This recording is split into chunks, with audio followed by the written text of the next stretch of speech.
Welcome to EduSprint Academy. Group 2A மெயின்ஸ்க்கான special classes அப்படின்றது நம்ம கண்டினியூஸாக பார்த்துக்கிட்டு இருக்கோம். ஸோ ஆல்ரெடி நம்ம வந்து எதனா டாபிக் முடிச்சிருக்கோம் அப்படின்னா ப்ரீஆம்பிள் முடிச்சிருக்கோம், அது இல்லாமல் சேலியன் ஃபியூச்சர்ஸ் முடிச்சிருக்கோம்,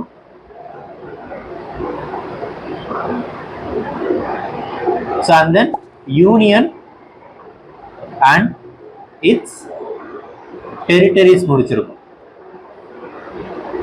ஓகேவா? ஸோ இந்த டாபிக்லாம் நீங்கள் பார்க்கல அப்படின்னா அந்த வீடியோஸ்லாம் பார்த்துட்டு அதுக்கப்புறம் இந்த டாபிக் வாங்க. ஓகேவா? ஓகே. ஸோ ஃபர்ஸ்ட் நம்ம என்ன பார்க்க போகிறோம்? இப்போ நம்ம பார்க்க போகிறது ஃபண்டமெண்டல் ரைட்ஸ். இதுக்கு முன்னாடி சிட்டிசன்ஷிப் அப்படின்ற ஒரு டாபிக்குமே இருக்கு. பட் நீங்க வந்து ப்ரீலிம்ஸ்லேயே சிட்டிசன்ஷிப் வந்து படிச்சிருப்பீங்க. ஸோ மெயின்ஸ் பாயிண்ட் ஆஃப் வியூவில் சிட்டிசன்ஷிப்ல கேட்கறதுக்கு அதிக பாயிண்ட்ஸ் வந்து இல்லை. ஓகேவா? ஸோ ப்ரிலிம்ஸ் ரிலேட்டடாக நீங்கள் சிட்டிசன்ஷிப் படிச்சு வச்சுக்கினாலே போதும். வேறு எதுவும் எக்ஸ்ட்ரா பாயிண்ட்ஸ் வந்து மோஸ்ட்லி தேவைப்படாது. ஒரு தேவைப்படுது அப்படின்னா அது சின்ன கிளாஸ் நம்ம பார்த்துருவோம். இப்போ நம்ம அடுத்து எங்க போறோம் அப்படின்னா ஃபண்டமெண்டல் ரைட்ஸ். ஓகேவா?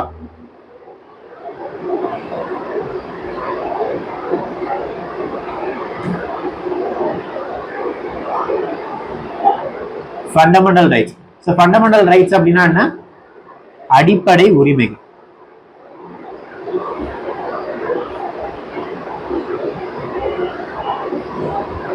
ஸோ ப்ரிலிம்ஸ்ல கண்டிப்பா இந்த டாபிக் வந்து எல்லாருமே படிச்சிருப்பீங்க. அண்ட் ப்ரிலிம்ஸ் பாயிண்ட் ஆஃப் வியூல ஏதாவது ஒரு கொஸ்டினாவது இந்த டாபிக்ல இருந்து வந்துடும். அப்படிங்கும் போது அந்த அளவுக்கு நம்ம வந்து ப்ரிலிம்ஸ் படிச்சிருக்கோம். ஸோ மொத்தம் எத்தனை ஃபண்டமெண்டல் ரைட்ஸ் இருக்கு? 6 ஃபண்டமெண்டல் ரைட்ஸ் இருக்கு. ஸோ அந்த 6 பத்தியிலிருந்து படிக்கிறது தான். ஸோ ஃபண்டமெண்டல் ரைட்ஸ்ன்றது நம்ம யார்கிட்ட இருந்து வாங்கணும் அப்படின்னா யூஎஸ்ஏன்ட்டு இன்ஸ்பயர் ஆகி கொண்டு வந்தது தான் இந்த ஃபண்டமெண்டல் ரைட்ஸ் அப்படின்றது.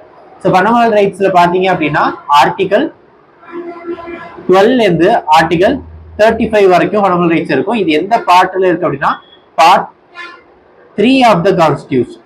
ஓகேவா? ஸோ இதெல்லாமே நம்ம ப்ரிலிம்ஸ்லயே வந்து பார்த்த ஒரு ஃபேக்ட்ஸ் தான். ஓகேவா? ஸோ அப்போ நம்ம அடுத்து நம்ம என்ன பண்ண போறோம் அப்படின்னா இதுல இன்னும் டீப்பர் சென்ஸா நம்ம என்ன மாதிரி எல்லாம் படிக்கணும் அப்படின்றது தான். ஸோ ஃபர்ஸ்ட் திங் நான் வந்து ரைட்ஸ் அப்படின்னா என்ன, ஸோ அது மூலியமா ஃபண்டமெண்டல் ரைட்ஸ் எப்படி எவால்வ் ஆகுது அப்படின்றத ஷார்ட் அண்ட் பிரீஃபா பார்த்தேன். ஓகேவா? So first thing rights.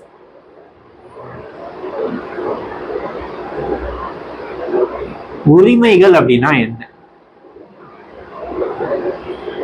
So உரிமைகள் நம்ம எதெல்லாம் சொல்லுவோம்?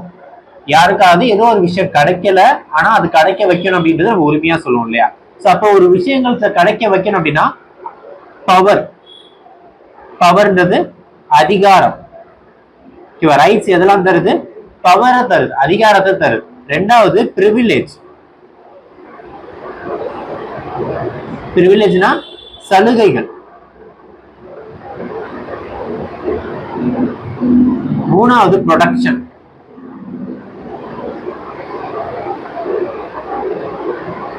ப்ரொடக்ஷன்னா பாதுகாப்பு. இது எல்லாமே எது தருது அப்படின்னா உரிமைகள் தருது, ரைட்ஸ் அப்படின்றது தருது. ஸோ ரைட்ஸ் பாத்தீங்கன்னா நிறைய கைண்ட் ஆஃப் ரைட்ஸ் இருக்கு. பட் பேசிக்கா எல்லா ரைட்டுமே வந்து அடிப்படை எது அப்படின்னா நேச்சுரல் ரைட் அப்படின்னு சொல்லுவாங்க. Natural rights. ஸோ நேச்சுரல் ரைட்ஸ்னா என்ன? இயற்கை உரிமை.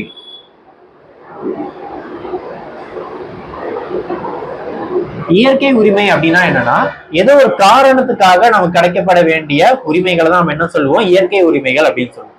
ஸோ காரணம் அப்படின்றது என்னன்னா நேச்சுரலா யாராலுமே வந்து இத உங்களுக்கு கிடையாது அப்படின்னு சொல்லவே முடியாததுதான் நேச்சுரல் ரைட்டா இருக்கும். ரைட்டா? ஃபார் எக்ஸாம்பிள் வந்து உணவு. ஓகேவா? So food, shelter, food, shelter,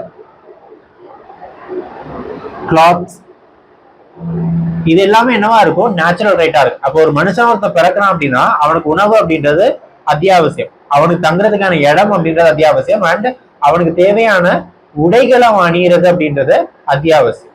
ஓகேவா? ஸோ இந்த அத்தியாவசிய உரிமைகள் தான் நம்ம என்ன சொல்லுவோம்னா நேச்சுரல் ரைட் அப்படின்னு சொல்லுவோம்.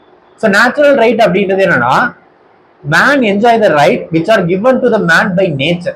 ஓகேவா? இயற்கையால தரப்பட்ட உரிமைகள் அப்படின்னு சொல்லுவாங்க. இயற்கையால் தரப்பட்ட உரிமைகளை நம்ம என்ன சொல்லுவோம்? நேச்சுரல் ரைட் அப்படின்னு சொல்லுவோம். இது எந்த ஒரு அரசாங்கமும் உருவாக்கல, எந்த ஒரு மனிதனும் இன்னொரு மனிதனுக்கு தரதில்லை. இயற்கை மனிதனுக்கு தந்த விஷயத்தை தான் என்ன சொல்லுவாங்க? நேச்சுரல் ரைட்னு சொல்லுவாங்க. ஃபார் எக்ஸாம்பிள் நான் ஏற்கனவே சொன்ன மாதிரி ஃபுட்டு, ரெண்டாவது வாட்டர், யாரு? இந்த விஷயங்கள்லாம் யாருக்கு தந்தது? இயற்கை மனிதனுக்கு தந்தது. நேச்சர் என்ன பண்ணுது? மனிதனுக்கு தருது. ஸோ இதான் நம்ம என்ன சொல்லுவோம்னா நேச்சுரல் ரைட் அப்படின்றத நம்ம சொல்லுவோம். ஓகேவா? ஸோ நேச்சுரல் ரைட் என்னன்னு பண்ண முடியாது அப்படின்னா it cannot be denied. It cannot be denied.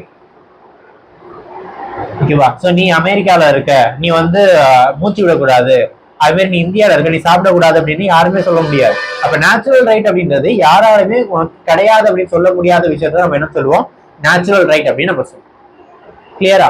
So next நம்ம என்ன பார்க்க போறோம் அப்படின்னா இதுல இருந்து எவால்வ் ஆனது அப்படின்றது தான் லீகல் ரைட் அப்படின்னு சொல்லுவாங்க. ஓகேவா?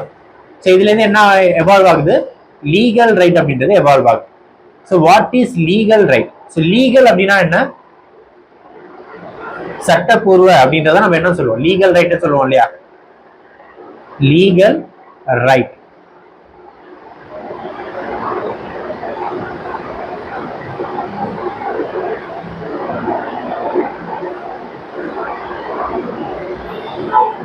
சட்டப்பூர்வ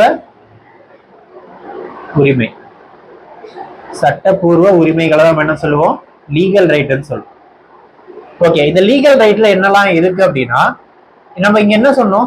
நேச்சுரல் ரைட்ல சம் கைண்ட் ஆஃப் ரைட் வந்து யாருக்கு தரா? நேச்சர் மனிதனுக்கு தந்தது அப்படின்னா அது என்ன? நேச்சுரல் ரைட்னு சொன்னோம் இல்லையா? அதுவே லீகல் ரைட்டுங்கும் போது இங்க ப்ரொவைடிங் அத்தாரிட்டி, அதாவது கொடுக்கிற இடத்துல யார் இருப்பா அப்படின்னா கவர்மெண்ட் இருப்பா. கவர்மெண்ட் யாருக்கு தருது? சிட்டிசனுக்கு தருது. அந்தந்த நாட்டு பிரஜைகளுக்கு தரதுதான் என்ன? லீகல் ரைட்டா இருக்கும். இப்ப கவர்மெண்ட் சில உரிமைகளை யாருக்கு தரா? சிட்டிசன்ஸுக்கு தராங்க. அதுதான் நம்ம என்ன சொல்லுவோம்? லீகல் ரைட் அப்படின்னு நம்ம சொல்லுவோம். ஓகேவா? அப்ப நேச்சுரல் ரைட்ன்றது இயற்கை மனிதனுக்கு தரது. இதுவே லீகல் ரைட் கவர்மெண்ட் சிட்டிசனுக்கு தரது நம்ம என்ன சொல்லுவோம்? லீகல் ரைட் அப்படின்றத நம்ம சொல்லுவோம். சோ நம்ம என்னென்ன ரைட் பார்த்தோம் இப்போ வரைக்கும்? நேச்சுரல் ரைட் பார்த்திருக்கோம், அது இல்லாம லீகல் ரைட் பார்த்திருக்கோம். கரெக்டா? Okay. So natural right and then legal right, இந்த ரெண்டுத்தோட எவாலுவேஷனா வந்ததுதான் எனக்கு என்ன? Human rights.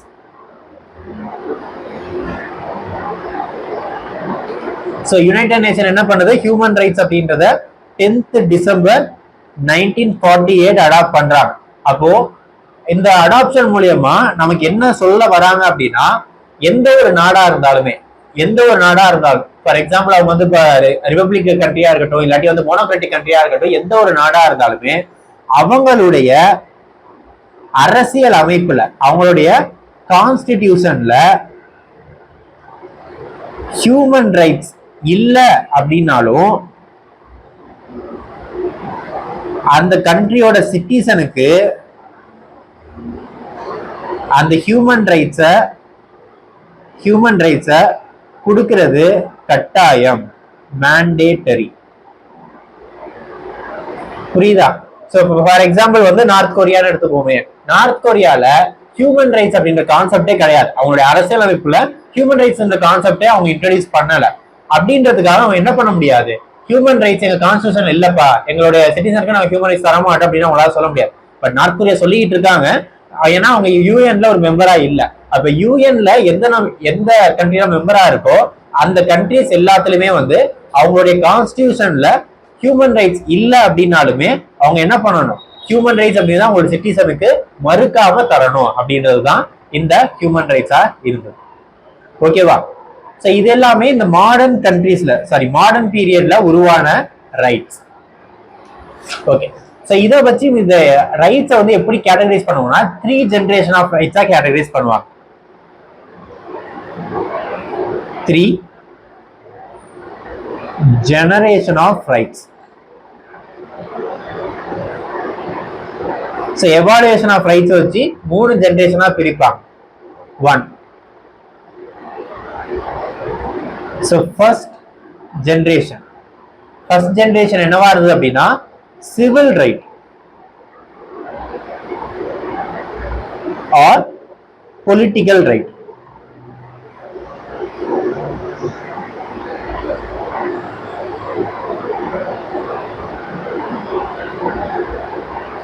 Civil right or political right அப்படின்றத ஃபர்ஸ்ட் ஜெனரேஷன் சொல்லுவோம். ஸோ அப்போ civil right or political right of a individual, ஒரு தனி மனிதனுக்கு கிடைக்கப்பட வேண்டிய உரிமை தான் என்ன சிவில் ரைட் அப்படின்னு சொல்லுவோம். ஸோ சிவில் ரைட்ன்றது பொதுவாக எந்த மாதிரியான உரிமைகளா இருக்கும் அப்படின்னா, இப்போ ஃபார் எக்ஸாம்பிள் கவர்மெண்ட் ஒரு மனிதனுக்கு கிடைக்க வேண்டிய இல்லாட்டி அந்த சிட்டிசன் கிடைக்க வேண்டிய உரிமைகளா இருக்கும். ஃபார் எக்ஸாம்பிள் ஓட்டு உரிமையா இருக்கலாம், இல்லாட்டி டாக்ஸ் பே பண்றதுக்கான உரிமையா இருக்கலாம். இது எல்லாமே என்னவா இருக்கும், சிவில் ரைட்ஸா இருக்கும்.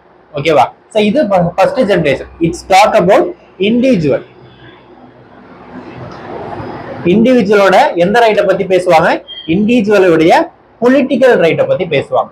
ரைட் டு ஓட்டா இருக்கலாம், இல்லாட்டி ரைட் டு ஸ்பீக்கா இருக்கலாம். இது எல்லாமே என்ன பொலிட்டிக்கல் ரைட்டா இருக்கு. So next second generation right. Second generation rights. So second generation rights என்னவா இருக்கும் அப்படின்னா, அதே இண்டிவிஜுவலுடைய சோசியோ அண்ட் எக்கனாமிக் கிளாஸ் பத்தி இருக்கும். Socio and economical right.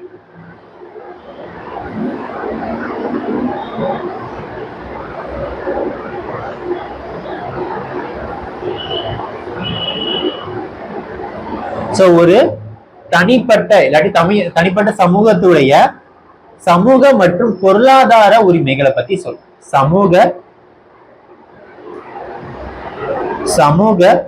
மற்றும் பொருளாதார உரிமை.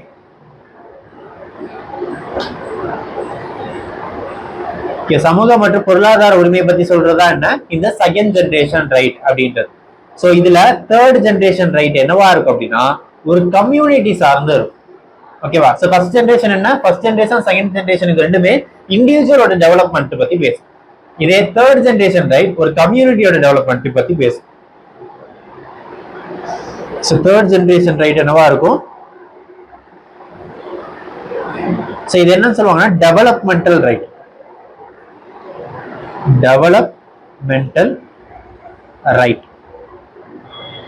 ஓகேவா? ஸோ டெவலப்மெண்ட் ரைட் அப்படின்றது எதை பத்தி பேசும் அப்படின்னா, இண்டிவிஜுவல் பத்தி பேசாது, ஒரு கம்யூனிட்டி பத்தி பேசும். பட்டியலினத்தவரா இருக்கலாம், இல்லாட்டி ட்ரைபல் பீப்புளா இருக்கலாம், இல்லை டிப்ரெஸ்ட் கிளாஸா இருக்கலாம், யாரா வேணாலும் இருக்கலாம். ஸோ இவங்க ஒரு கம்யூனிட்டியே அப்படியே தூக்கி அவங்களுடைய வாழ்வாதாரத்தை உயர்த்துறது தான் என்ன தேர்ட் ஜெனரேஷன் ரைட்டா இருக்கும். ஸோ இது எல்லாமே எவாலுவேஷன் ஆஃப் ரைட்ஸா நீங்க பாப்பீங்க. ஸோ இந்த தேர்ட் ஜெனரேஷன் ரைட் என்னன்னு சொல்லுவாங்க அப்படின்னா, கல்ச்சுரல் ரைட்னு சொல்லுவாங்க. Cultural right. So for example இப்போ பழங்குடியினர்கள்லாம் இருக்காங்க அப்படின்னா, அவங்களுக்கு சில கலாச்சாரங்கள் இருக்கும். அவங்களுடைய சமூகத்துல அவங்களுடைய கலாச்சாரம் கலந்து இருக்கும், அவங்களுடைய வாழ்வாதாரத்துல அவங்களுடைய கலாச்சாரம் அப்படின்றது கலந்து இருக்கும். அப்போ அவங்களுடைய வாழ்வாதாரத்தை மேம்படுத்தணும் அப்படின்னா அவங்களுடைய கலாச்சாரத்தை நம்ம ஃபர்ஸ்ட் மேம்பாடு செய்யணும். ஓகேவா? ஸோ அதுக்கப்புறம் தான் அவங்களுடைய வாழ்வாதாரம் அப்படின்றது உயரும். ஸோ இது எல்லாமே என்னவா இருக்கும், தேர்ட் ஜெனரேஷன் ரைட்டா இருக்கும். ஓகேவா? இது எல்லாமே பரிணாம வளர்ச்சி. இதுக்கப்புறம் என்ன பார்க்க போறோம் அப்படின்னா, இந்தியன் கான்ஸ்டிடியூஷன்ல ரைட்ஸ் அப்படின்றது எப்படி இருக்கு. ஓகேவா? இந்திய அரசியலமைப்புல ஃபண்டமெண்டல் ரைட்ஸ் என்ன, அது இல்லாம வேற என்ன மாதிரியான ரைட்ஸ் எல்லாம் நம்மளுடைய இந்தியன் கான்ஸ்டிடியூஷன்ல இருக்கு அப்படின்றது தான் பார்க்க போறோம். ஓகே. ஸோ பொதுவா ஃபண்டமெண்டல் ரைட் அப்படின்றது மேற்கத்திய நாடுகள்லாம் இருக்கு. Fundamental right.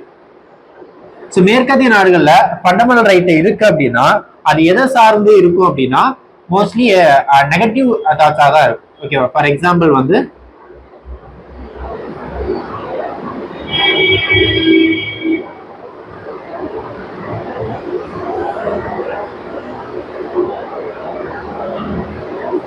ஸ்டேட்டோட பவரை லிமிட் பண்ற மாதிரி தான் உங்களுக்கு என்ன இருக்கும், ஃபண்டமெண்டல் ரைட்ஸ் இருக்கும் இன் வெஸ்டர்ன் கண்ட்ரிஸ்.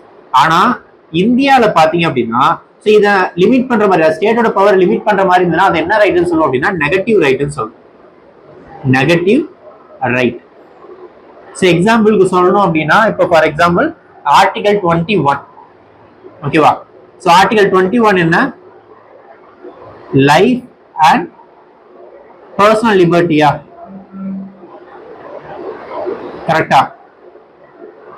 ஸோ இதுல என்ன பண்ணுவாங்க, எந்த ஒரு சூழ்நிலையுமே ஒரு சிட்டிசனுடைய ஆர்டிகல் 21 அப்படின்றத என்ன பண்ண முடியாது, நம்மளால தகர்த்தெறிய முடியாது. ஈவன் எமர்ஜென்சி பீரியட்ல கூட உங்களுக்கு எந்த ஆர்டிகல் செயல்பாட்டுல இருக்கும், இந்த ஆர்டிகல் 21 அப்படின்றது செயல்பாட்டுல இருக்கும். ஓகேவா?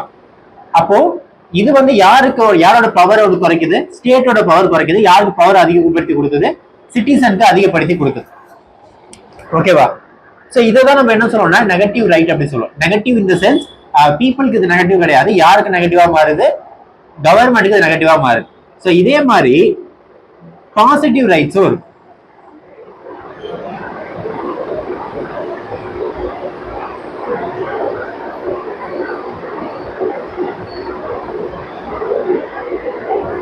ஸோ பாசிட்டிவ் ரைட்ஸ் நம்ம எதை சொல்லலாம் அப்படின்னா, கவர்மெண்ட்டுக்கு பவர் தரதை நம்ம என்ன சொல்லுவோம், பாசிட்டிவ் ரைட்ஸ் சொல்லுவோம்.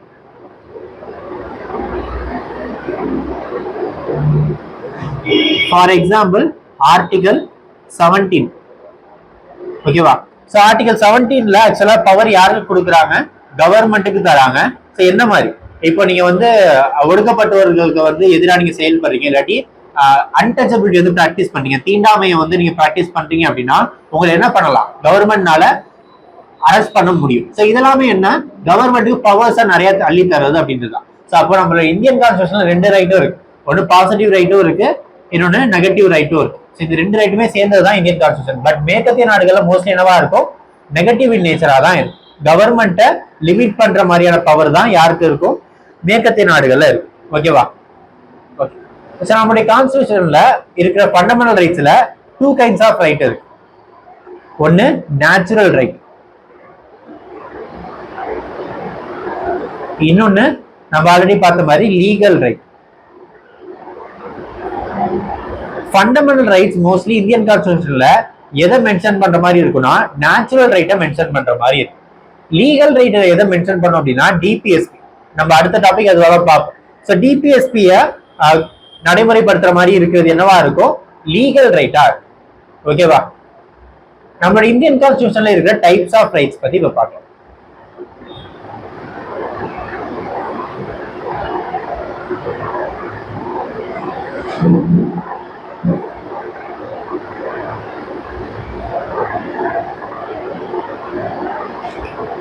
Types of rights. ஸோ என்னென்ன ரைட்ஸ் நமக்கு இருக்கு அப்படின்னா, கான்ஸ்டிடியூஷனல் ரைட்ஸ்,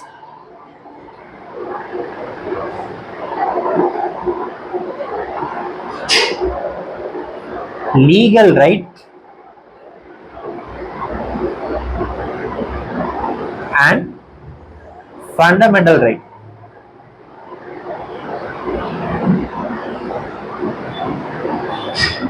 ஸோ இது 3 சேர்ந்தது தான் என்ன, நம்மளுடைய நமக்கு இருக்கிற உரிமைகளா இருக்கு. ஓகேவா? ஒன்னு கான்ஸ்டிடியூஷனல் ரைட். கான்ஸ்டிடியூஷனல் ரைட்னா என்ன, அரசியல் அமைப்பின் படி தரப்பட்ட உரிமைகளை தான் நம்ம என்ன சொல்றோம்னா கான்ஸ்டிடியூஷனல் ரைட் சொல்றோம். இப்போ நம்மளுடைய இந்திய அரசியலமைப்பு அப்படின்ற புத்தகம் இருக்கு. அந்த புத்தகத்துக்குள்ள நமக்கு என்ன மாதிரியான உரிமைகளா தந்திருக்காங்களோ அந்த எல்லா உரிமைகளும் எது கீழே வந்துடும், கான்ஸ்டிடியூஷனல் ரைட்ஸ் கீழே வந்துடும். என்ன மாதிரியான உரிமைகள்லாம் நமக்கு தந்திருக்காங்க, ஃபண்டமெண்டல் ரைட்ஸ் தந்திருக்காங்க, லீகல் ரைட்ஸ் தந்திருக்காங்க. ஸோ அது இல்லாம ஆர்டினரி ரைட்ஸ் நிறைய கொடுத்துருக்காங்க. அப்ப கான்ஸ்டிடியூஷன்ல எனக்கு என்ன மாதிரியான ரைட் எல்லாம் சொல்லிருக்காங்க அப்படின்னா, என்னால ஓட்டு போட முடியும், ஓட்டுரிமை அப்படின்றத எனக்கு கொடுத்துருக்காங்க, அது கான்ஸ்டிடியூஷனல் ரைட். அதே மாதிரி இப்போ எனக்கு வந்து ஃபண்டமெண்டல் ரைட்ஸ் அப்படின்றது எனக்கு கான்ஸ்டிடியூஷன்ல சொல்லியிருக்காங்க. ஸோ அப்போ நான் எப்படி மென்ஷன் பண்ணலாம் அப்படின்னா, all fundamental rights are, okay first இதை கிளியர் பண்ணிடுறேன். எந்த ஒரு உரிமையா இருந்தாலுமே கான்ஸ்டிடியூஷன்ல மென்ஷன் ஆயிருந்ததுன்னா அது என்ன ரைட்னு சொல்லலாம், கான்ஸ்டிடியூஷனல் ரைட்ஸ் சொல்லலாம். ஓகேவா? சோ இஃப் இட் இஸ்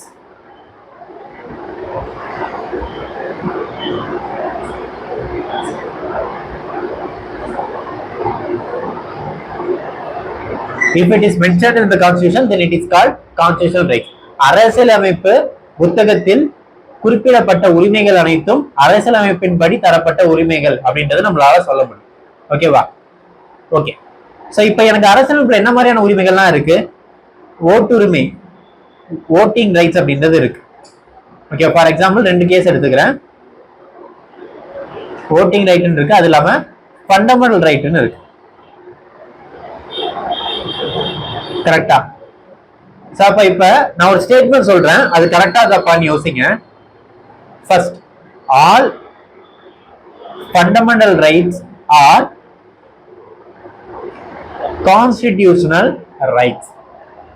தமிழ்ல அனைத்து அடிப்படை உரிமைகளும் எனக்கு அரசியலமைப்பின் படி தரப்பட்ட உரிமைகள் அப்படின்னு ஒரு ஸ்டேட்மெண்ட் சொல்றேன். இது கரெக்டா தப்பான்னு யோசிங்க. அனைத்து அடிப்படை உரிமைகளும் எனக்கு அரசியலமைப்பின் படி தரப்பட்ட உரிமைகள் அப்படின்னு நான் சொல்றேன். ஓகேவா? சோ எனக்கு அரசியலமைப்பு புத்தகம் அப்படின்னு இருக்கு, இந்த அரசியல் புத்தகத்துக்குள்ளதான் எனக்கு என்ன இருக்கு அப்படின்னா ஃபண்டமெண்டல் ரைட்ஸ் அப்படின்றது சொல்லியிருக்காங்க. அப்போ எனக்கு என்னெல்லாம் ஃபண்டமெண்டல் ரைட்ஸ் இருக்கோ அந்த எல்லா ஃபண்டமெண்டல் ரைட்ஸ் பத்தி எனக்கு எதுல இருக்கு, அரசியல் புத்தகத்துல இருக்கு. அப்ப நான் என்ன சொல்லலாம், all fundamental rights are constitutional rights சொல்றது நான் கரெக்ட். ஓகேவா? சோ இப்போ இதுவே நான் ரிவர்ஸ்ல சொல்றேன், all constitutional rights are fundamental rights நான் சொல்றேன். இது கரெக்டா வருமா? ஓகேவா? ஓகே. சோ இதுக்குமே பாத்தீங்க அப்படின்னா ஃபண்டமெண்டல் ரைட்ஸ் மொத்தம் நமக்கு எவ்வளவு சொல்லியிருக்காங்க, 6 ஃபண்டமெண்டல் ரைட்ஸ் சொல்லியிருக்காங்களா? இந்த 6 மட்டும்தான் எனக்கு என்ன, அடிப்படை உரிமை. இது தவிர சில ரைட்ஸ் எனக்கு சொல்லியிருக்காங்க. எக்ஸாம்பிளுக்கு எலெக்ஷன்ல பார்ட்டிசிபேட் பண்றதுக்கான உரிமை, எலெக்ஷன்ல கண்டெஸ்ட் பண்றதுக்கான உரிமை. இப்ப எனக்கு ஒரு நீதி கிடைக்கலன்னா நான் நீதிமன்றத்தை, அதாவது ஹைகோர்ட்டை அணுகிறதுக்கான உரிமை. இது எல்லாமே எனக்கு தரப்பட்ட உரிமைகள் தான். ஆனா அது என்ன பண்ணல, எனக்கு இந்த 6 உரிமைக்குள்ள அது வரல. அப்ப நான் என்ன சொல்ல முடியாது, all fundamental rights are constitutional rights சொல்லலாம், all constitutional rights are fundamental rights என்னால சொல்ல முடியாது. கிளியரா? சோ இதுதான் ஃபண்டமெண்டல் ரைட்ஸுக்கும் கான்ஸ்டிடியூஷனல் ரைட்ஸுக்கும் இருக்கிற வித்தியாசம். So next legal right. ஓகேவா? சோ இந்த fundamental rights and constitutional rights இன்னும் கிளியரா சொல்லணும் அப்படின்னா ஆர்டிகல் 32, ஆர்டிகல் 226 இது ரெண்டுமே கண்டிப்பா நீங்க பிலிம்ஸ்ல படிச்சிருப்பீங்க. ஆர்டிகல் 32 அப்படின்றது என்ன, கான்ஸ்டிடியூஷனல் ரெமடிஸா,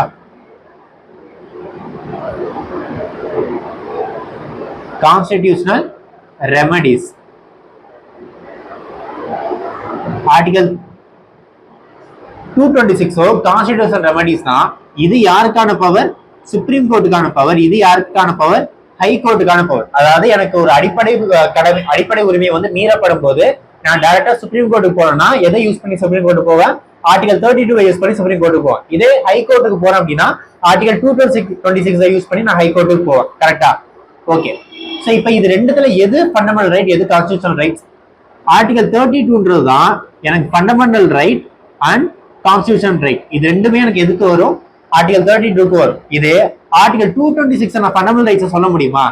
முடியாது. ஏன்னா ஆர்டிகல் 226 எனக்கு எது கீழே வரல, பார்ட் 3 கீழே வரல. அப்படிங்கும் போது இது எனக்கு என்ன ரைட்ஸா மட்டும் தான் இருக்கும், கான்ஸ்டிடியூஷனல் ரைட்ஸா மட்டும் தான் இருக்கும், ஃபண்டமெண்டல் ரைட்ஸா இருக்காது. ஓகேவா? சோ இதுக்கு இப்ப கிளியரா இருக்கும் எல்லாருக்கும். கரெக்டா? ஓகே. சோ நெக்ஸ்ட் நம்ம பார்க்க போறது என்ன, லீகல் ரைட்.